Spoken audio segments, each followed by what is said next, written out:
नमस्ते साथीहरू, आजमा तपाईँ हजुरले इनबक्समा सोध्नुभएको प्रश्नहरू हारुको बारेमा कुरा गर्न गइरहेको छु। पहिलो प्रश्न चाहिँ सराय नै रोचक छ। म 18 वर्षको युवक हुँ। केही दिन अगाडि मैले मेरो कुकुरसँग यौन सम्पर्क राखेँ। के यसबाट कुकुर गर्भवती हुन सक्छ? उत्तर: कुकुरसँग यौन सम्पर्क गर्नु तपाईको स्वास्थ्य, कानुनी र नैतिक दृष्टिकोणबाट अत्यन्तै गलत हो। यस्तो कार्य गर्नाले तपाईँ कानुनी कारबाहीमा पर्न सक्नुहुन्छ, किनकि यो पशु अधिकारको उल्लङ्घन हो। अब तपाईको प्रश्नको जवाफ। मानिसको शुक्रकीटले कुनै पनि जनावरको अण्डलाई सिंचित गर्न सक्दैन। त्यसैले कुकुर गर्भवती हुन सक्दैन। यद्यपि यस्तो अप्राकृतिक यौन सम्पर्कले तपाईलाई विभिन्न संक्रामक रोगहरू सर्न सक्छ। सुझाव: यस्तो गलत र अनैतिक कार्यहरूबाट टाढा रहनुहोस्। मानसिक रूपमा सहयोग चाहिएको खण्डमा मनोपरामर्शदातासँग कुरा गर्नु लाभदायक हुन्छ। प्रश्न: म 19 वर्षको किशोर हुँ। मलाई रातको समयमा जब म निदाउँछु मेरो कपडा भिजेको हुन्छ। के म बिरामी छु? उत्तर: यो तपाईको उमेरमा सामान्य हो, जसलाई स्वप्नदोष वा ड्रेम्स भनिन्छ। यो प्राकृतिक शारीरिक प्रक्रिया हो। जब तपाईँ किशोरावस्थामा प्रवेश गर्नुहुन्छ, तपाईको शरीरले यौन हर्मोनहरू उत्सर्जन गर्छ। तपाईको मस्तिष्कले सपनामा यौन उत्तेजक दृश्यहरू देखाउँछ, जसले तपाईलाई स्वप्नदोष हुन सक्छ। सुझाव: तपाईँ बिरामी हुनुहुन्न। यो उमेरसँगै सामान्य रूपमा कम हुन्छ। यदि यो धेरै नै बारम्बार भइरहेको छ भने विशेषज्ञसँग परामर्श लिनु राम्रो हुन्छ। प्रश्न: म 16 वर्षको किशोरी हुँ। मेरो शरीरको माथिल्लो भाग हेर्दा अचम्मको तल्लो भागमा रौँ धेरै छन्। के यो सामान्य हो? उत्तर: हो, यो सामान्य हो। किशोरावस्थामा शरीरमा हर्मोनहरूको परिवर्तनका कारण केही व्यक्तिहरूमा रौँ बढी हुन्छन्। यो हाइपरट्राइकोसिस हाइपोट्राइकोसिस भनिने अवस्था हुन सक्छ, जुन पूर्ण रूपमा सामान्य हो। तपाईको आनुवंशिकता, परिवारमा यस्तो अवस्था पनि यसको कारण हुन सक्छ। सुझाव: यदि तपाईलाई असजिलो महसुस हुन्छ भने चिकित्सक वा छालाविज्ञसँग परामर्श गर्नुहोस्। घरेलु उपायहरूको सट्टा वैज्ञानिक रूपमा प्रमाणित उपचारमा विश्वास गर्नुहोस्। प्रश्न: म 17 वर्षको युवक हुँ। मैले एक पटक अश्लील भिडियो हेरेँ र त्यसपछि मेरो लिङ्गमा दुख्न थाल्यो। के यो गम्भीर समस्या हो? उत्तर: यो सामान्य रूपमा मनोवैज्ञानिक प्रभाव हो। अश्लील भिडियो हेर्दा तपाईँ यौन उत्तेजित हुनुभयो र तपाईले तनाव महसुस गर्नुभयो। तनावका कारण तपाईले अत्यधिक संवेदनशीलता महसुस गर्न सक्नुहुन्छ।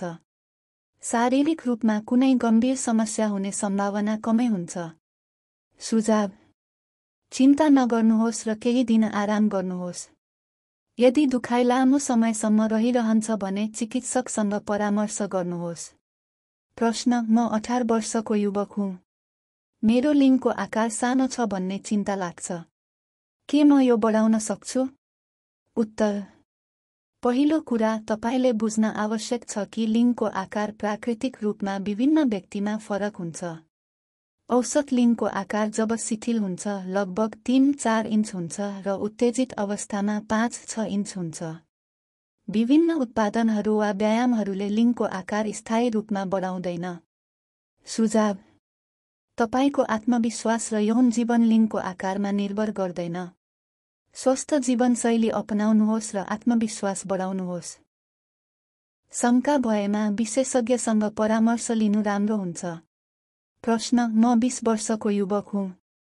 मैले आफ्नो गर्लफ्रेन्डलाई पहिलो पटक चुम्बन गरेँ र त्यसपछि मेरो हृदय धेरै तीव्र रूपमा धड्किन थाल्यो। के यो सामान्य हो? उत्तर: हो, यो पूर्ण रूपमा सामान्य हो। तपाईले पहिलो पटक चुम्बन गर्दा उत्साह, डर वा खुसीका कारण तपाईको शरीरमा एड्रेनालिन नामक हर्मोन बढ्छ, जसले तपाईको हृदयको धड्कन बढाउँछ। सुझाव: चिन्ता नगर्नुहोस्, यो तपाईको शरीरको प्राकृतिक प्रतिक्रिया हो। यदि तपाईलाई अत्यधिक डर वा तनाव महसुस हुन्छ भने गहिरो सास लिने अभ्यास गर्नुहोस्। प्रश्न: म 19 वर्षकी युवती हुँ। मेरो प्रेमीले मलाई भन्यो कि सेक्स गर्दा मेरो आवाज धेरै सस्तो सुनिन्छ। के यो अस्वाभाविक हो? उत्तर: कुनै पनि यौन क्रियाकलापका क्रममा आवाजहरू पूर्ण रूपमा प्राकृतिक हुन्छन्। महिलाहरूले यौन उत्तेजनाका क्रममा वा चरम सन्तुष्टिमा विभिन्न आवाजहरू निकाल्छन्, जुन शरीरको प्रतिक्रिया हो। यसलाई नियन्त्रण गर्ने वा रोक्ने प्रयास गर्न आवश्यक छैन। यौन अनुभवमा तपाईँ आरामदायी महसुस गर्नुपर्छ, न कि लाज मान्नु। सुझाव: आफ्नो आत्मविश्वासलाई घट्न नदिनुहोस्। यदि तपाईको प्रेमीलाई यसबारे बुझाउन गाह्रो छ भने उनीसँग खुला कुराकानी गर्नुहोस्। प्रश्न: म 17 वर्षको युवक हुँ। राति सपनामा मेरो गर्लफ्रेन्डसँग सेक्स गरेको देख्छु र बिहान उठ्दा मेरो अन्डरवेयर भिजेको हुन्छ। के यो गलत हो? उत्तर: यो पूर्ण रूपमा सामान्य हो। तपाईले अनुभव गरिरहेको अवस्था स्वप्नदोष वा ड्रेम भनेर चिनिन्छ। यो किशोरावस्थामा प्राकृतिक रूपमा हुने प्रक्रिया हो जुन उमेरसँगै घट्दै जान्छ।